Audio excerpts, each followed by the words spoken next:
tout le monde, j'espère que vous allez bien. Donc moi déjà ça va bien parce que je me suis colorée aux couleurs de mon t-shirt, que je suis trop fan de ce t-shirt.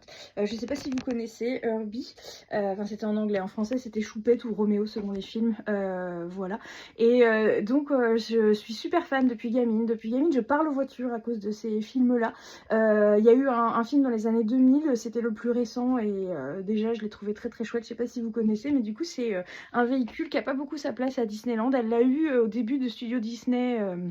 Dans la boutique, la grande boutique dans maintenant World Premiere, il y avait la voiture qui était en haut, je sais pas si vous vous rappelez ou si vous avez vu ça, et elle était également dans le show sur le stuntman, sur les cascadeurs également à la fin, avant que ce soit Flash McQueen qui la remplace. Et donc voilà, c'est un personnage qui n'est pas très représenté, donc quand je trouve du merch dessus, je suis trop refaite. Voilà, belle journée.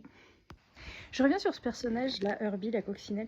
Il y a un truc aussi qui je pense a joué un petit peu pour le côté affectif, c'est peut-être un petit peu chauvin, mais elle a le numéro 53. 53 comme le département de la Mayenne, département où j'ai grandi et où je vis actuellement aussi. Donc je pense qu'il y avait un truc quand je me suis dit que ce film américain avait le numéro 53 alors qu'on vivait dans le 53. Je pense que déjà il y avait un signe.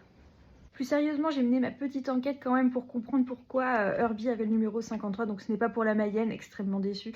Non, mais en fait c'est par rapport à un joueur de baseball qui était très connu dans cette période-là, qui s'appelait Don Driesdale et qui avait le numéro 53. Donc voilà, certainement le réalisateur était fan de ce joueur qui avait la cote à ce moment-là. Donc voilà, le 53 c'est pour Don Driesdale et pas pour la Mayenne.